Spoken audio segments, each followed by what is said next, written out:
when people talk about someone being results oriented outside of poker, that's seen as a good thing. In poker, that's like a horrible thing. It's you use that as like, oh, you're being way too results oriented right now, because you cannot control the outcome of this specific hand. You can control your process, and just because you lost the hand does not mean you made a bad decision.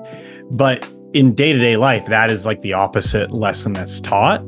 And so I think that mindset is probably the biggest driver of success.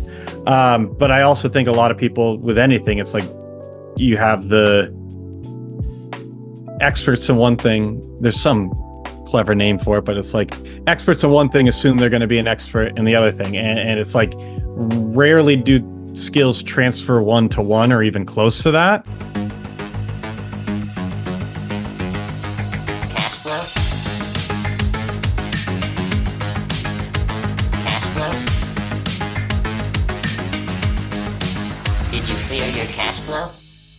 So, Andy, we met at the Main Street Summit out in Missouri. You're coming from Maine. I came from Philly. We all met up in Columbia, Missouri, to talk about buying businesses. And I got my EBITDA hat on in the spirit of Main Street Summit there. So you're actually the second guest I met from Main Street Summit. I had Will Wilder on from New Image Leasing, and we had an awesome conversation about SBA deals and how to get the lending for acquiring businesses, which is actually a great segue into your background. So you actually bought a SaaS company in it's a data platform for daily fantasy sports, players of FanDuel, DraftKings. You've grown it, well over multiple orders of magnitude since the acquisition. And I'm super excited to dive right in to all that. Did I miss anything on the intro?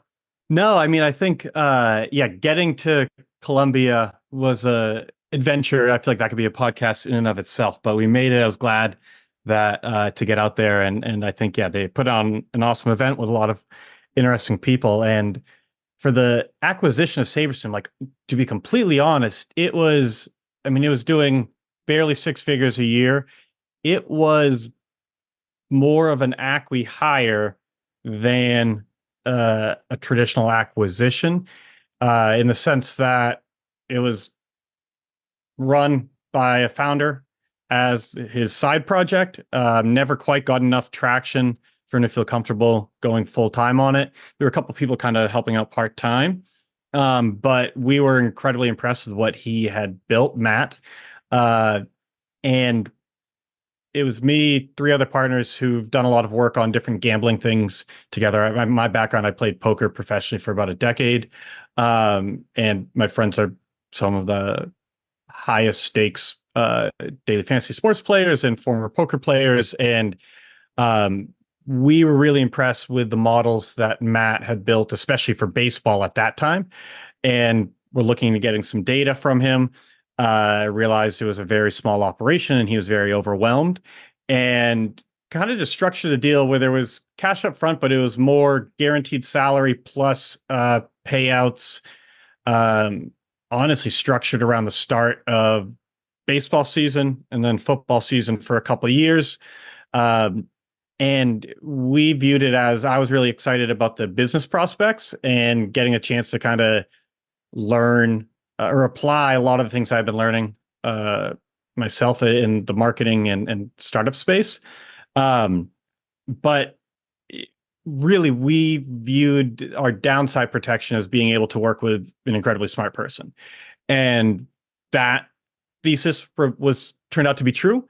We have gained a lot just through working with Matt, but also the business has grown substantially. Yeah. So, we're now doing mid seven figures a year in recurring revenue, and have learned an insane amount. But it's like the cash component of the deal was, well, at least like all of it was financed by us. But it was staggered out where it wasn't, it didn't need a ton of planning from us for how to do it. It was sort of just tapping into like our gambling bankrolls to fund that.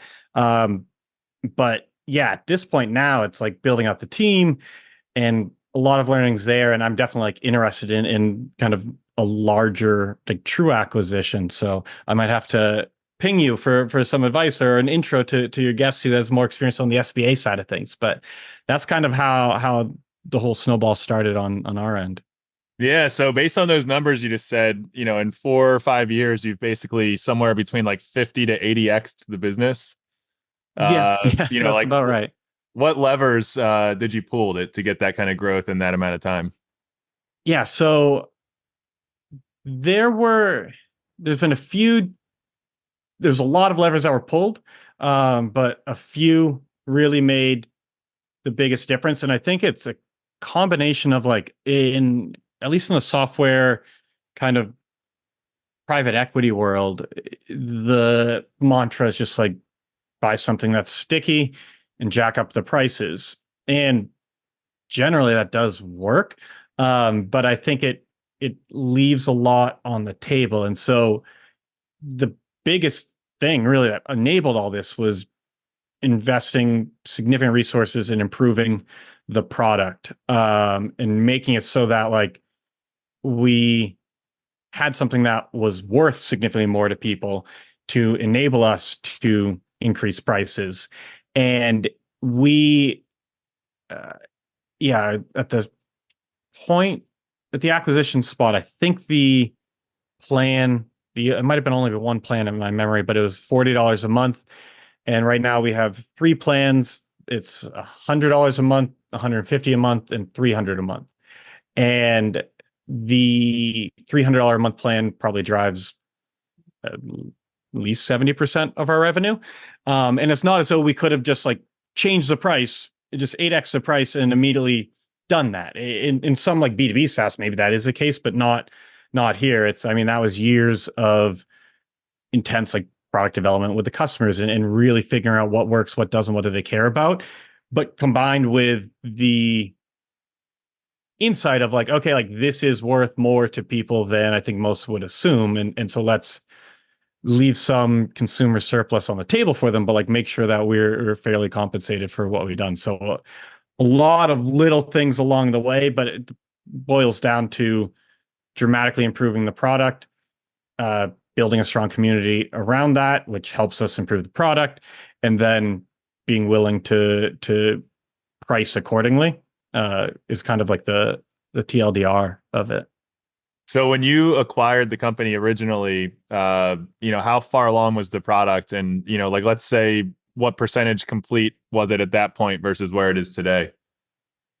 We have an entirely different product than we did then. And this is like probably the luckiest part of all of it was Matt was like, I didn't know what I was doing. So like for due diligence, it was also different in that like we knew we didn't view it as we were buying a business.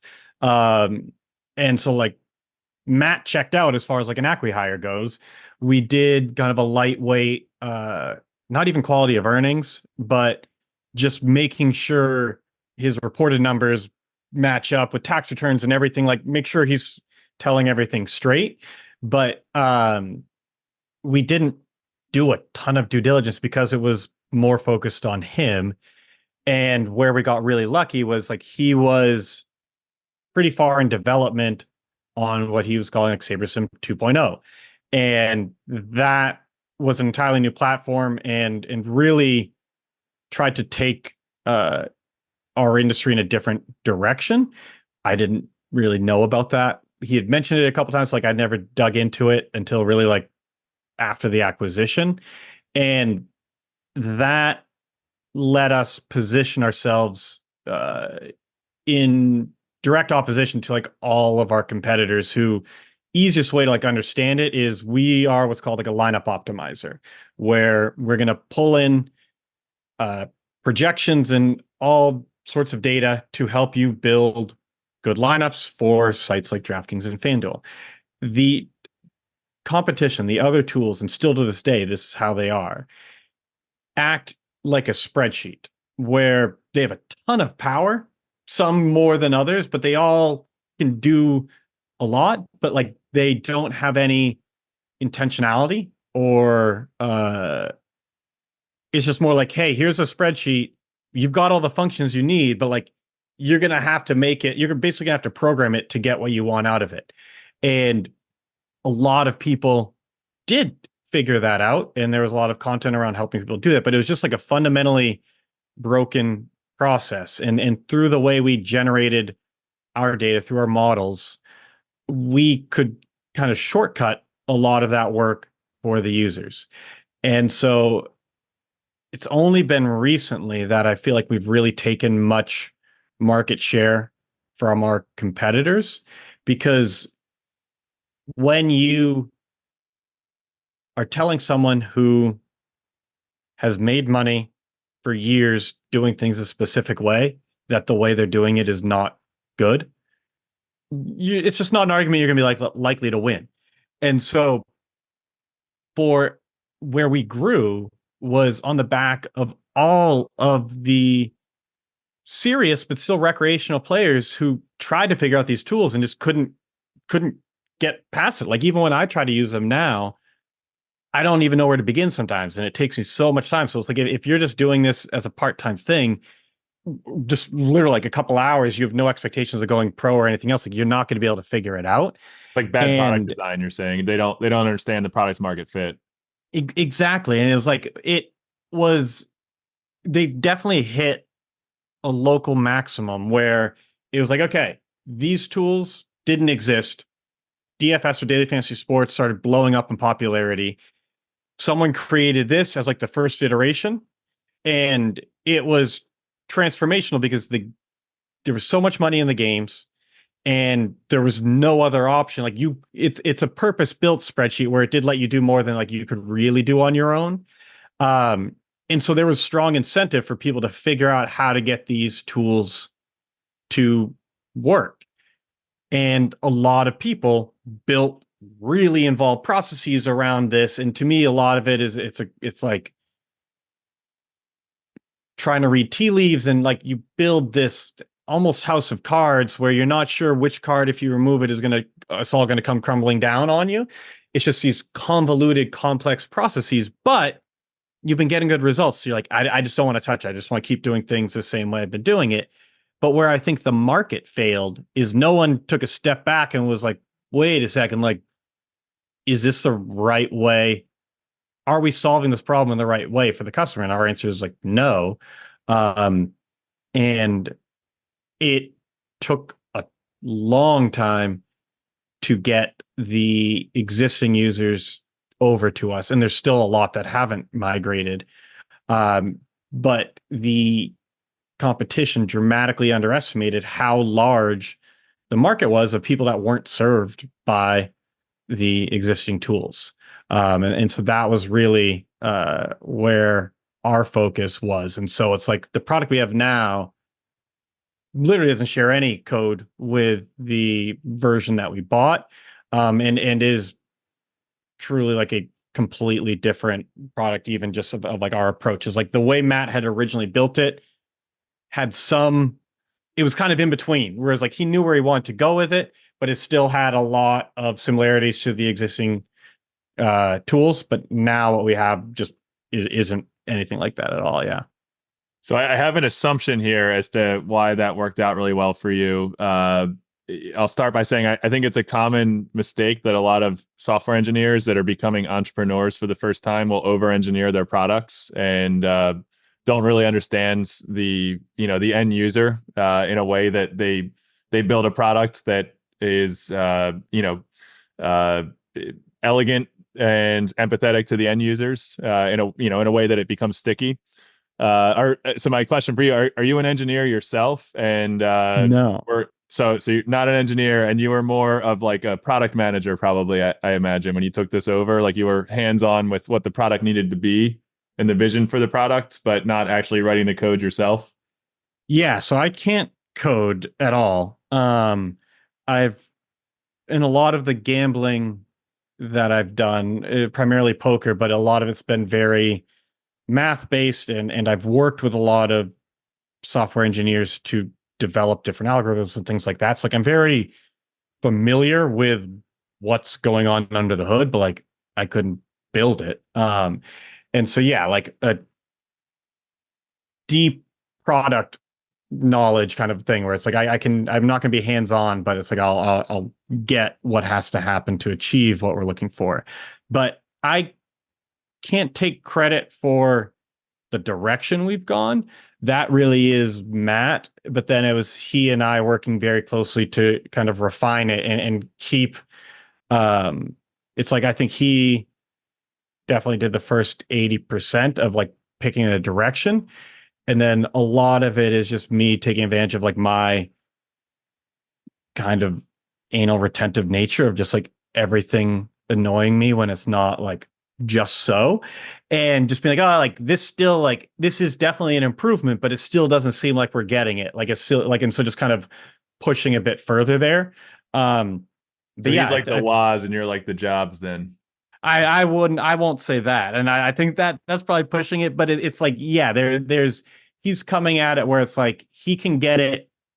He came up with the initial insight, and then working together, we're able to just like really dial it into something that yeah, neither of us would have been able to do on our own. And it's I don't know, I just feel like a lot of people in most things in life just like don't step back and ask themselves why are we doing it this way. um and sometimes I'm sure I drive the team crazy because I'll probably ask that too much, but it's just like people assume that oh, other people are doing it this way, like we have to operate within these confines, and by default, like that's probably not a bad place to start, but you got to understand why are they doing that and are there other ways. And it's most of the time like no, this is a good path, but it's I think that's where you can get the breakthrough growth is finding those spots where it's like oh no, like I think they're just like missing something here. So I want to go back to the poker stuff because that's pretty interesting. I heard the guys on My First Million talk about how the degenerate poker players always make the best entrepreneurs. I think it's I view it as you're going so one of the biggest things to me is just like prioritization by understanding like probabilistic thinking in the sense of people just always say like oh this is risky or oh this is going to be like we're going to get some benefit out of this, but they don't try to quantify the scale of either the risk or the benefit, like how big of an impact in either direction is, and then how often does that happen. And it's like without those components you miss everything. And it's like when people casual fans, even serious fans, when they talk about like betting on sports, well, it's like oh I guess in this Super Bowl, it was super close. So it's like not the best example, but like any of the times where there's been just a really lopsided matchup, they're like, oh yeah, like earlier, I guess in the season, it's like, yeah, the Ravens or the Chiefs are going to crush this team. And it's like, yeah, but like, what does that mean by how many points? And then like, okay, what percent of the time? Because if you're just going to take the odds at any amount and any amount of spread, whatever else, like you're not going to win. And most people just think like this is going to happen more often than not, or this is going to always happen, or this is going to never happen. But it's like rarely is it that uh, definite, or I guess like extreme. Even it's like there's a huge gradient of possible outcomes of a distribution of outcomes. And in poker, to be successful, you have to like just deeply get that, and you can also see all the times where you can make a what is objectively a good decision but still get a bad outcome. And I think I took it for granted how that is not how most people operate, and like for good reason in everyday life. But it's like in poker, it took me a long time to figure this out. Like when people talk about someone being results oriented outside of poker, that's seen as a good thing. In poker, that's like a horrible thing. It's you use that as like, oh, you're being way too results oriented right now because you cannot control the outcome of this specific hand. You can control your process. And just because you lost the hand does not mean you made a bad decision. But in day-to-day life, that is like the opposite lesson that's taught. And so I think that mindset is probably the biggest driver of success. But I also think a lot of people with anything, it's like you have the experts in one thing. There's some clever name for it, but it's like experts in one thing assume they're going to be an expert in the other thing. And it's like rarely do skills transfer one to one or even close to that. And so I think a lot of people have succeeded in other areas from poker, but for different reasons. Yeah. But I think that probabilistic thinking is probably the biggest.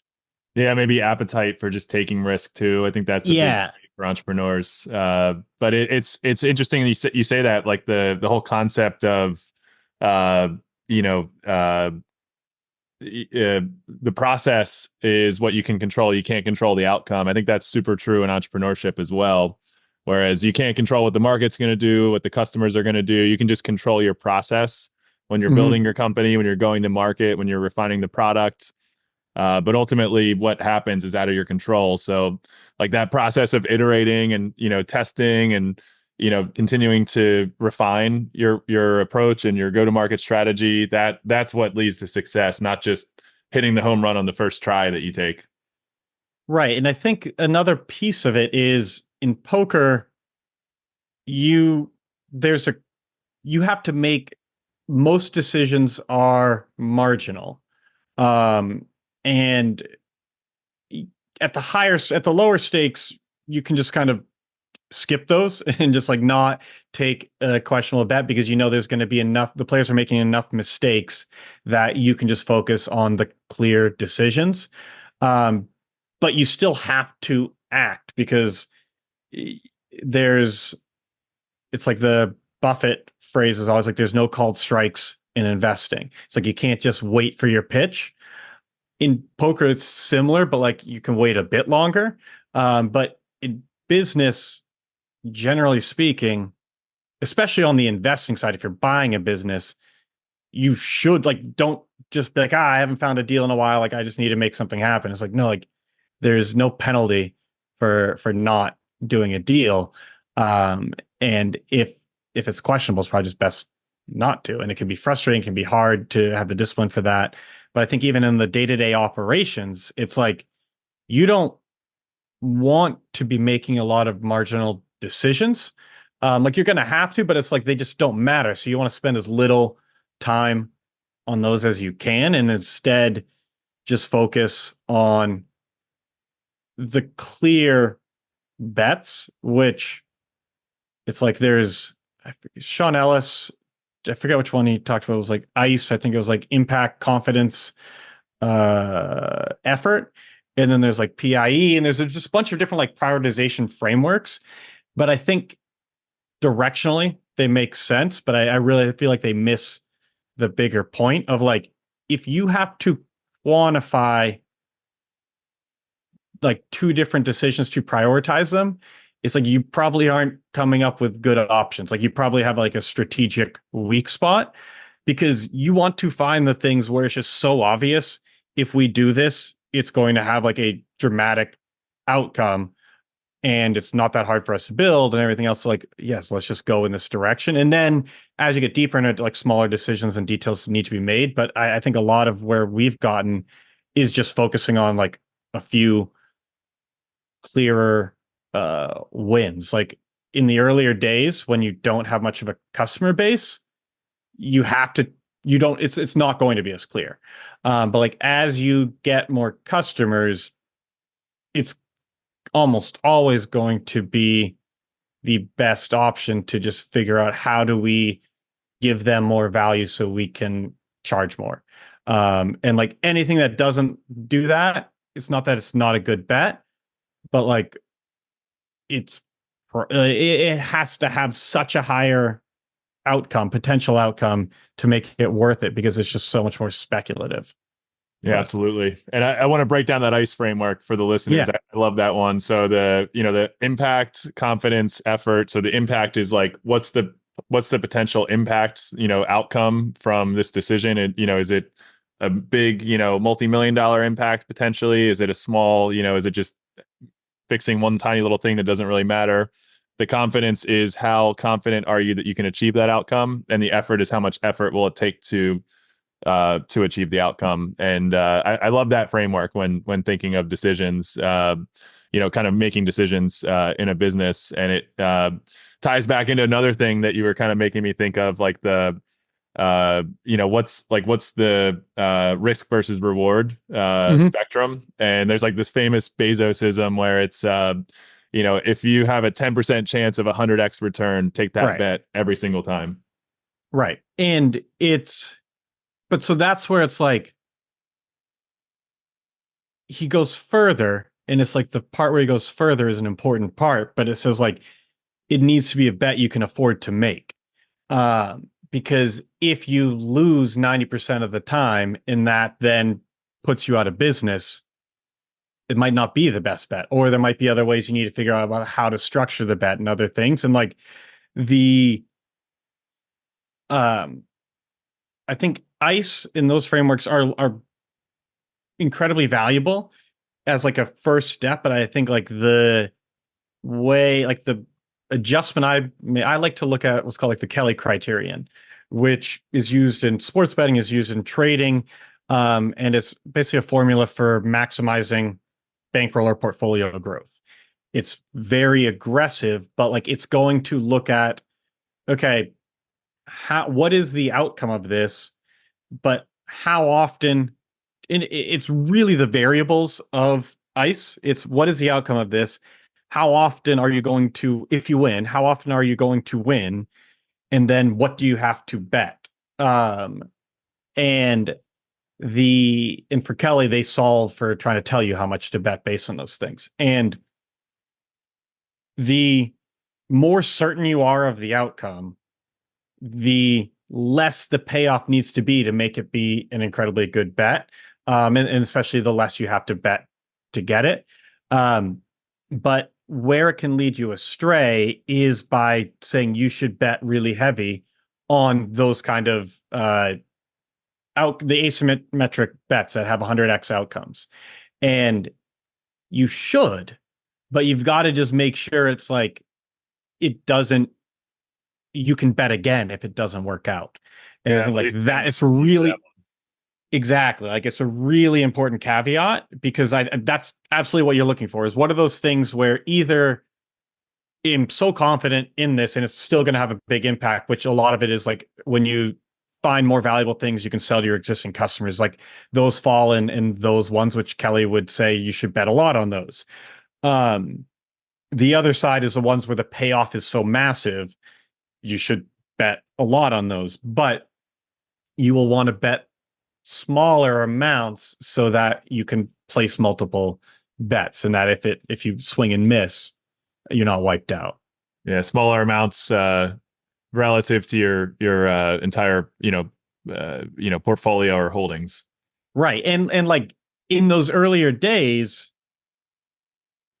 you don't have those kind of more sure shot things. So it's like you need to be placing a bunch of those bets and trying a bunch of things, waiting to see some traction to figure out where you can double down. But like until you get that initial product market fit or whatever you want to call it, um, you have to take the big swings, because it's like you don't have anything yet to double down on.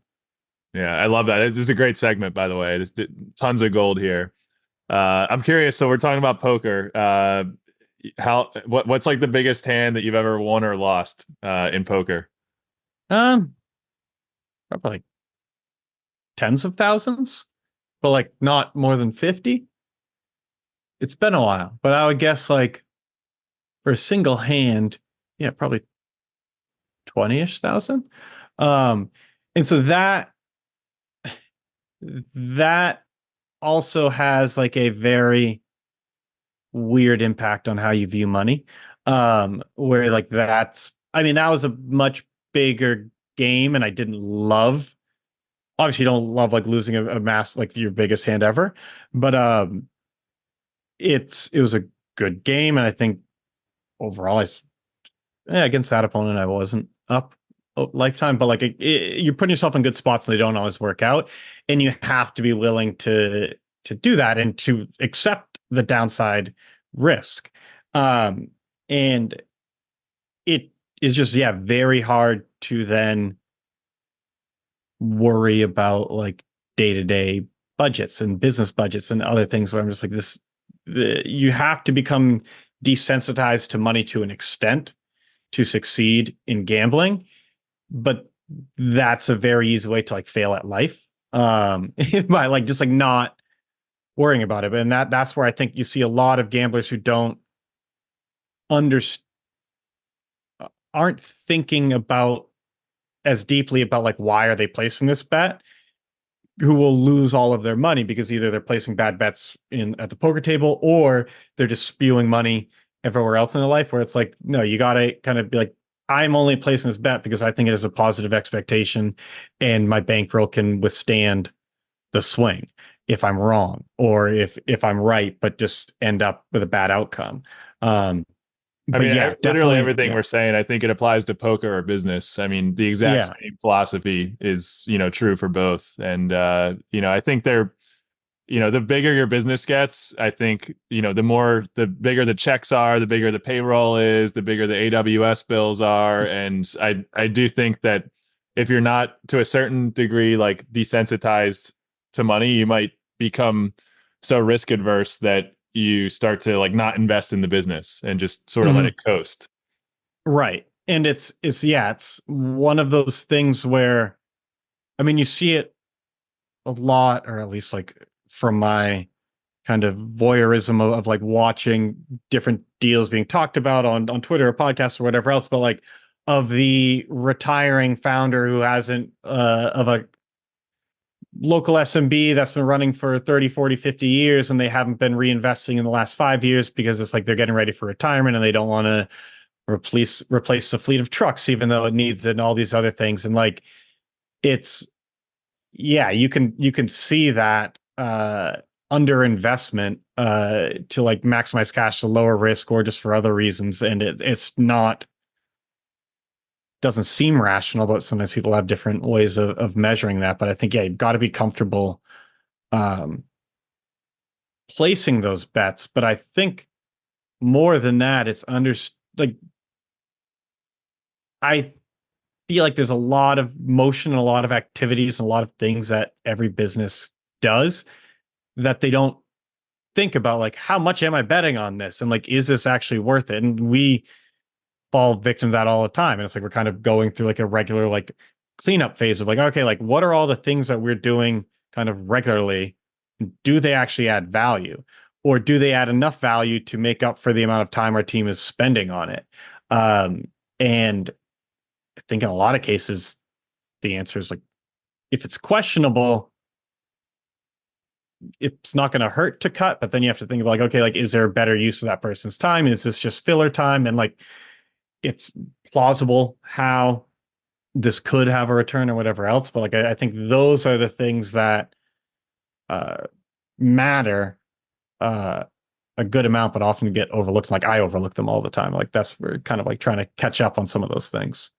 So I have a question for you, and I want you to answer it from the poker player perspective and from the business Okay. perspective. So, how much of your bets would you say are like mathematical and quantified versus gut feeling and intuition? In poker, it was basically like I've worked with game theorists to develop algorithms to create strong, not technically optimal, but like quasi optimal strategies. Basically, like if you play this strategy in the long run, you will at the very least not lose. And then if your opponents are making mistakes, you should theoretically gain. You can't like follow those strategies perfectly when you're playing. You can't have advisors or other tools to help you do that.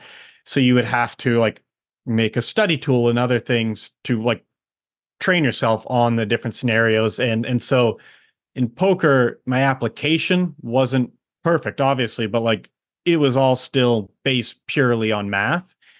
In business, I just really feel like if you have to do the math, you're not giving yourself good options. It's like, I mean, maybe you have two amazing options, but like still, like if you have to do the math to decide between the two, just flip a coin, because like if it's that close, it doesn't matter. They're both going to be great. But I think what happens more is people just they don't think enough about what is the actual outcome of this, and like how many things have to go right for this to have that payoff, and do we have the people internally or the skills internally to make this likely to succeed. And I think it's like a lot of people just put themselves in a situation where they're just evaluating shitty bets, and it's more trying to find the ones where it's just like super obvious this has a lot of potential. And so for us right now, there's we're balancing it between those more speculative, like asymmetric bets, and those more confident raising the value ladder bets. And so it's like basically have like one big kind of like annual goal in both areas, and then some different projects under that. But within those, it's just like, okay, there's a lot of other things we could do, but I don't see how they would have enough payoff or enough certainty to really like measure that. And I think that's where it's like, where I can get led astray is sometimes it's just like on bugs, on other things. It's like, okay, like this is not worth our time to fix. Like it's not even worth our time to investigate a lot of them when compared to, because it's like, okay, this could just be user error. This could be an actual bug, but it might just be impacting this one user. And if we don't fix it, are they going to cancel because of it? And so it's like the cost for us is very real of the time spent away from the bigger priorities to investigate, to fix, to do all of that. And there might not actually be a negative cost to not fixing it. And I think when you look at those in isolation, that's almost always going to be the answer. It's a question of then when like, what if there's a bunch of those and it's not an isolated, and this person's had 5 different bugs and a bunch of other customers are having similar ones, then it's like, okay, like it's easy to get a bit too siloed on things and not look at the bigger picture. I want to take a quick break from the episode and say, if you're enjoying this content, the best way you can say thank you is to subscribe. So if you're on YouTube, hit the subscribe button and the notification bell. And if you're on one of the podcast platforms, hit the subscribe button there as well. And also share it out to your friends and colleagues. If you find this content useful and you think other people will enjoy it as well, please send it out. And back to the episode. All right, so the next thing, that was all like super awesome information. You're dropping a lot of gold here on this episode for a lot of entrepreneurs. Next thing I wanted to dive into with you is SaaS metrics, because we were riffing on SaaS metrics a little bit in the pregame here. And, you talked about some SaaS metrics that, I'll use air quotes, the experts would advise against. But, like for instance, churn, like if your business has a certain churn rate, it's a bad business. But, in your space, it might be common to see higher churn, but your customer acquisition growth rate, like you're acquiring customers so fast that the churn doesn't really matter as much. So I'd love to kind of like dive into that a little bit more too, and see, kind of like how you look at SaaS metrics, how they apply to different categories, like a B2B enterprise SaaS versus a consumer or prosumer SaaS, and what those metrics kind of mean to you. Yeah, I think so much of the advice in SaaS comes from a B2B perspective. And it makes sense why. I mean, that's where the vast majority of like VC investment goes. And it's where the biggest companies are for like true SaaS.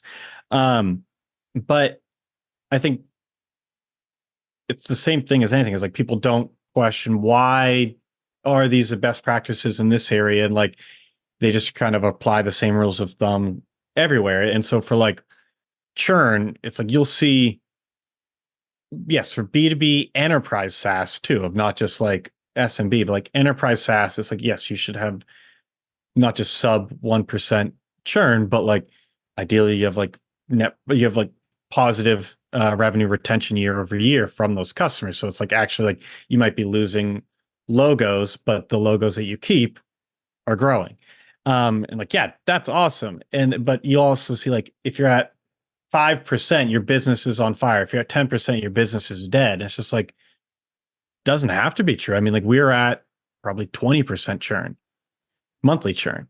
And so everyone's like, yeah, if you do an Excel spreadsheet yeah, we're going to asymptotically approach zero in months. It's like, no, like we haven't though. And I think that's where people, Well, there's when a you have lot of this. 50 to 80x growth over 5 years, I think you're disproving that theory for sure. Right. But I think that's where it's like people get too stuck on just the number without asking like what is it actually measuring. And so part of it is what is, if someone just plays football and just subscribes to us during football and cancels at the end of the season, is that churn? I don't think so. I think it's only churn if they don't come back next season. Then they have left us. But like if all they're doing is playing football and they play football with us for the season and then cancel, like that's not churn. That is their like contract duration effectively. And like if they leave before that, we messed up.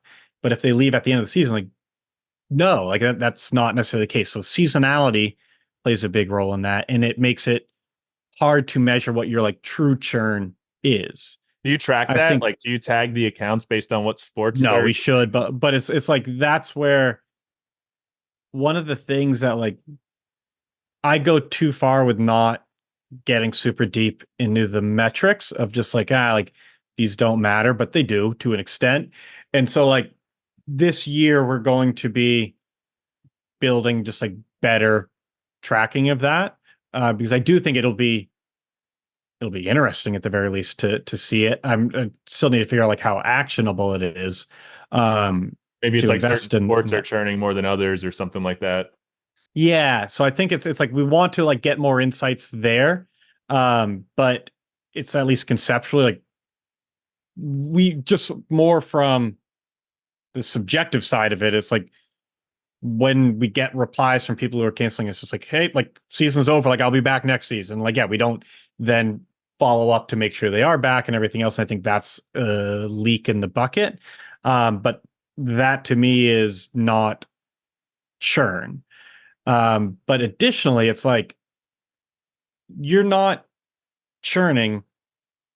Churn is a blended metric.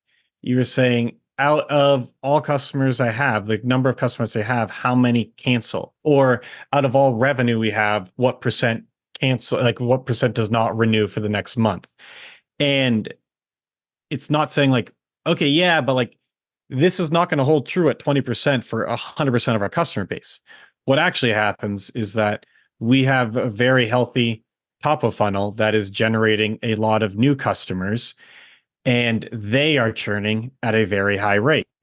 I mean, not like, well, I guess some people would say it would be insane, but like, say you have a 50% renewal rate after that first month. Okay, then what is it after the second month? What about after the third? And there is some point where like they're staying. And I think there is a lot we can do on those earlier stages. But because we have healthy top of funnel, it's not an existential problem at all. It is a growth opportunity for us to figure out how do we get these people who might not be who might be like earlier in their journey up to a place where they can benefit from our tools. But like every month we are still like adding long-term subscribers and we have people that have been with us for years. But if you just put it in a spreadsheet and assume that percent holds steady across all customers, it's just like, no, that's not how it works. And it's the same thing on like advertising efficiency, where for churn, the people who are churning out are the worst customers, just by definition. And so what remains are better customers than the ones that left. And at a certain point, all you have left are the diehards who are probably never going to churn. And it's very tough to figure out like what is that kind of true plateau level of like we could shut off new customer acquisition. What would our revenue be in a year and 2 years? Like what would that look like? And you could figure it out, but like that is much higher than I think a lot of people assume when looking at a blended churn. Um, but like in ads, it's like, okay, like if you're advertising to the same audience, it is going to get more and more expensive as time goes on because the people who are most likely to buy have already bought, and the ones that remain are the least likely to buy. So it's just like, yeah, of course that's what happens. And I just think you gotta take that step back. Like, what are we actually measuring here? and it's people with buying behavior. And I think that just gets lost in a lot of the kind of the spreadsheet math. So how do you guys do a trial period on the product? And how do you, is it like product led growth? Do you I'm assuming you don't do sales, right? Yeah, we don't do sales, but it's so purely self-serve. We do a free 5-day trial. Um, and I think there's more. Well, not I think there is absolutely more we can do to help those trial users set themselves up for success and stick around. And so that's like a weak point. But it's a question of then do we, is it worth it? Like, do we want to find ways to get the people who are succeeding uh, to get them more successful and to be happy to pay more money to us? Or do we want to focus our efforts on the people who, despite our like decent efforts, maybe not our best efforts, but decent efforts, aren't making it work? And I have always trended towards no, make the successful people more successful. Um, there's going to be some low hanging fruit we can pick on the getting people activated, but I do think that's like the natural bucket people focus on when they really shouldn't. I think it's like you're fighting what the market is telling you, and it's like what the people are telling you. It's like these people are telling you like, no, I don't like this, and you're trying to like, no, but you really should. And it's just like if you have to convince someone to change their mind, that's really tough to do. You can prime them and help them so they don't come to that conclusion to begin with, but like that's still really hard. When doing that is pulling away focus from the people who are like, yeah, I get this. This is awesome. You're not able to spend as much time on them. And I think ideally you can devote some resources to both camps. But if you're going to pick one, you should always pick how do you get, assuming you have enough people who are successful, it should be like, how do you get them more successful? Yeah, and I think your market's pretty big, if I had to guess. I mean, FanDuel and DraftKings, I haven't checked their market cap recently, but I think they were in the billions at least during the COVID time. I mean, what's the TAM in your industry? It has to be a big TAM, right? It's tough to say because but every year that we grow, I kind of like adjust my like mental number higher. Um, I we can get to 8 figures. I'm not confident it could be mid 8 figures without dramatically changing our business model. Because while the general daily fantasy sports market is large, the general market is not our customer. It's like I The power consider like our users. customer. It's like the serious hobbyist, and there's a lot of those. And I think that's what's gotten us here is they've really been neglected. Um, but it's not the whole market. It's definitely like a small subset of that. Um, and so it's hard to say, but I think there's definitely more growth from where we're at by focusing there. But it's like what I always think about is how much do I spend on like golf a year? And I'm like, I like golf a lot, but like if you add in the country club, it gets wild. But like even on clubs, like I'm not even that nuts about it, but it's still going to be like on golf balls, on gloves, on all these other things. It's thousands, low thousands for me, but there are plenty of people that spend 10,000 plus if you factor in lessons, if you factor in trips, if you factor in all these other things. They don't expect to go pro. They don't think like, no, like this is their hobby. They're passionate about it. They want to get better. They want to invest in the best equipment. Um, and so I think for us, it's figuring out how do we how do we cater to that person who this will include people who do make full-time livings from it and people who aspire to that and are willing to put in the work for it. But the typical customer, that's not what they're looking for. And so I think it's just figuring out what do they want out of this and how do we help give them that. Yeah, that's really awesome. It's the one thing I wanted to go back to actually about Yeah. this is the top of funnel stuff, because I think people are always trying to crack this, especially in the consumer SaaS world, like how to generate. You talked about activation, like going to the pirate metrics, the acquisition, activation, what is it, retention, referral revenue, I think is the pirate metric acronym, and stands for R. That's where the pirate comes from, for the listeners. But a lot like I don't have expertise in the consumer SaaS world. I'm more on the B2B side, and I think a lot of people breaking into consumer SaaS for the first time feel like there's some sort of like wizardry to it. Like you're dealing with people's emotions more than like ROI or more concrete Hmm. business fundamentals. So how do you like find, how do you attract users to the top of your funnel? Like what channels do you find work? Have you done things that are more like out of the box, or is it more like the standard paid ad strategy, or what has worked for you? Yeah, we've only just started experimenting with paid ads. And it's, I think what works for us is not going to be like broadly applicable to most of the like consumer SaaS because of our price point. Is that like, while yeah, the lifetime value of our customers can be dramatically different than like a B2B SaaS at $300 a month, but it's still going to be dramatically more than a consumer SaaS charging $10 a month. And so we're able to, the payoff is high enough that we're able to kind of place a lot of bets that we have confidence in, but are hard to measure. Um, because it's like we're not spending so much where it's like we need the precise measurement to make sure it's working. It's like we can track branded search, we can track other things. So a lot of what we do is focusing on being deliberate about generating word of mouth. I mean, part of that is just from the product, but like we have a strong community.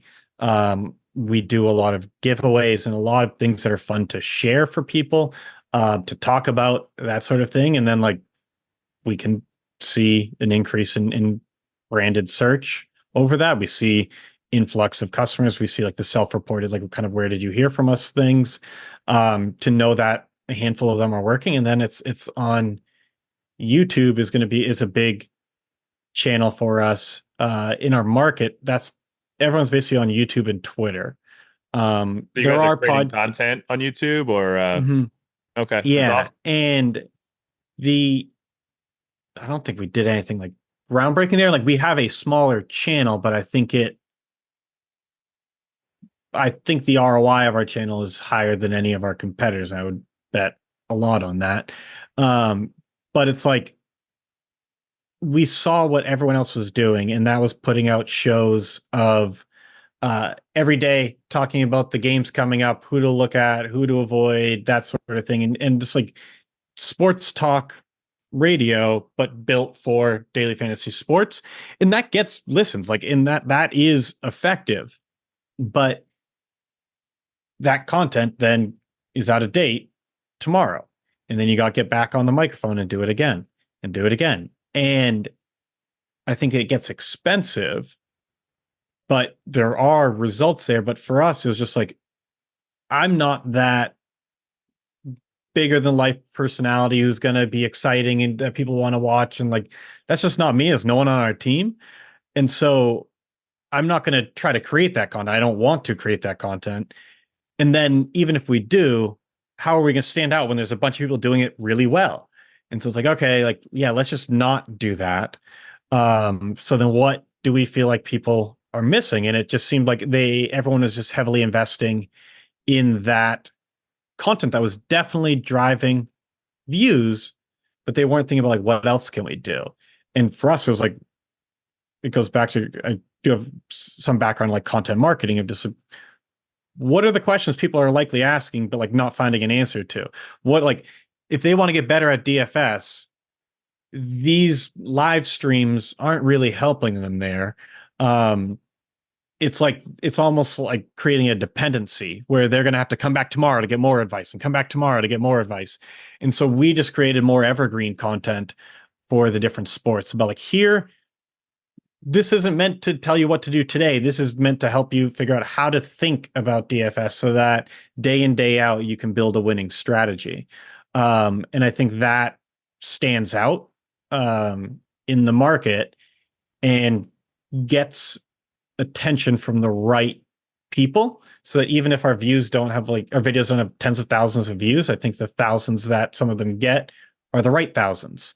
And so we've kind of intentionally avoided just traffic and audience above all else and just been deliberate about where do we build there. But that's something that we're going to keep investing in a bit more deliberately and a bit more measurably, but sort of that's kind of how it is. It's not like a clear cut, oh, these three things did this, but it's by having a higher lifetime value, we're able to say like, it's kind of like in ads where you're looking at like an overall marketing spend to figure out like, okay, like what is the ratio of the spend to what we're making?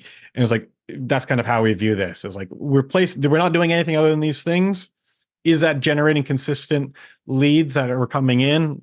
Cool. Like let's figure out how to do them better and see if there are ways we can measure it more. But yeah. Yeah, I mean that answer of it depends is so true with any business. Like there's so many different channels and the channels are all very different. Like even the platforms you use, you know, some companies do really well leveraging Twitter, some Right. companies do really well leveraging Reddit or Quora and answering questions, and you know, some cold email, obviously not in the consumer space, but in the B2B space. So like every channel and strategy around that channel, I think is so different for every business. I'm curious, have you ever done anything with influencers for SaberSim? Yeah. So for influencers, like I think there's more we can do here and want to do here, but it's figuring out the right way to incentivize them. And so we do partner with a few, I guess, yeah, influencers in the space where it's like we can tell them like, hey, we're not going to compete with you on this kind of content. You sell your own subscriptions and you basically you sell advice while we sell tools and strategy. And the strategy more we give away. But what we incentivize them effectively just like on an affiliate deal.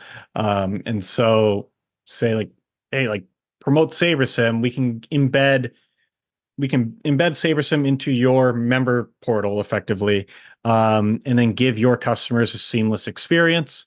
It's still SaberSim branded, it's not white labeled, but it's like, let us focus on the software side of it and the data side and all of that. You guys focus on the audience and that side. And so it worked well.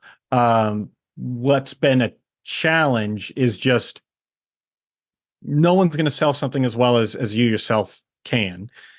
And it's finding the resources internally to really get them up to speed and then making sure that they have the resources to like we could at the point we're at now, we have the team and the bandwidth where like we could devote more time to assisting the partners on selling SaberSim, but it's not always like they've got a business to run too. And so it's like finding the right balance of like, how do we make this win-win, which we have, but like, how do we, if it's not the top priority, it's going to be hard to kind of influence what they're doing too much, but it's still been effective. I just feel like there's some left on the table there. How much of your business is coming from these affiliate channels? Not a ton. So it's probably like 10%. Oh, okay. Yeah. So it's not nothing, but it's maybe 15%, I guess. Yeah. But it's like, that's with not a ton of, or that's with effectively like no coordination. And so that's where I'm like, that to me is one of those speculative bets that you place. We're getting traction. And it's like, yes, it's probably worth it for us to try to figure out like, how do we double what they're doing? Yeah, But it my just gut is hasn't. telling Yeah. me that affiliate could be like a really big channel for Yeah. the industry you're in. But I'm not in the industry, so it's just No, my kind of. it definitely is. And especially because like that is not the content we produce or want to. So it says like let the ones that are doing it do what they do best. But then it's just like, oh shit, like we don't have experience with affiliate management. We don't know, like, it's like, it's not that it's super complicated, but it's more like, how do we double down on this without it becoming a massive distraction? Because like, if we double that they become 20% of the revenue, like that's significant, but like, I'm pretty sure we can find ways to grow more than, I guess what that would add would be like the 10%. So it's like, and I'm more confident in it. And I know that we have the team to do it. So that's where um, it hasn't yet bubbled to the top. But honestly, like that's a lot of what I'm working on is view things in a this or that perspective more than is needed. And it's like in the early days when it was Matt and I, and then John, who was a contractor working with us, still with us full time today. But it was like, no, we all did everything. It was like, and it really wasn't even until like the last year or two where for me, it was all the profits were being reinvested in hiring engineering. And so I was hiring, I was doing a bunch, but I need to figure out how to get myself out of it more and more so that it's like, yeah, this is a good thing to double down on. I don't have to do this. Let's find the person that can, but just not there yet. And so it's been like placing fewer bets than I think we can. Yeah, it's still the growth you guys have had is just super impressive to me, especially from where it was and where you've taken it. And I'm curious, like you've executed this so well over the last 4 to 5 years. Just your strategy, like the way you think about things. Did you build other companies before SaberSim, or is this your first company? No, this is my first company, but I think like my I think I have a strong strategic mindset. I read an insane amount, or like podcasts, audiobooks, whatever else. But it's like if I'm not with family, it's like if I'm doing a chore, if I'm doing anything else, like I'm listening to something. I feel like I do well with like synthesizing, getting the first principles, figuring out like, okay, what is the actual lesson from this? How could this apply in other ways? And kind of building like a mental model of how to think about things. So I think like strategically, we've been quite strong. I think the execution side, the practical side, is where there's been a lot of speed bumps and like where I really need to focus. And also like I just overthink things a lot too, and that can just slow us down. And it's like want I shoot for perfection a bit more uh, than is healthy, and so it's like I can slow things down and miss kind of the forest for the trees sometimes. Um, but it's yeah, haven't done this elsewhere, but have been thinking about this and studying this for a very long time. It was like the last few years of poker, I was playing 50, 60 hours a week online, and I was basically a human robot and was getting burnt out, but it was like I didn't have to, very rarely would I have to like pause and think about what to do. Um, and I would literally read books. I would read message board posts. I would read everything I get my hands on and kind of like gave myself the MBA, uh, and then uh, worked with a couple small bootstrap companies, just kind of like start applying it. And then that helped accelerate things. But it really wasn't until buying SaberSim that I think everything came together more, and it was like, oh, okay, these are the things I was thinking were just dumb. And I'm sure there's a bunch of stuff I think now that's just like in a year, I'll be like, oh, that was stupid too. But yeah, it's just I've spent an unhealthy amount of time thinking about this stuff. Yeah, I mean I think that's the recipe for success as an entrepreneur, is to be obsessed. I mean, you just literally just eat, sleep, and breathe it every day, because you can't not, that's the trait that makes entrepreneurs successful in my opinion. Yeah, no, I think so too. And it really is a double-edged sword. But for now, at least trying to get more of that balance. But I think it's just kind of part of who I am, is like, this is my hobby. Like this is what, like for our customers, their hobby is DFS. For me, mine is business. Did you play poker professionally before SaberSim, or did you like work a career or anything? Or So I basically played poker professionally for about almost exactly 10 years, I think, and then got into daily fantasy sports. And the difference between poker and DFS is, broadly speaking, there's some caveats to this, but like in poker, you are at the table playing if you want to earn. For DFS, it's closer to investing where the work is done up front, but once your lineups are in, there's nothing left to do. And there are some games where that's not the case, but generally speaking, especially when I first got into it, that was the case. And so I just had a lot more time on my hands.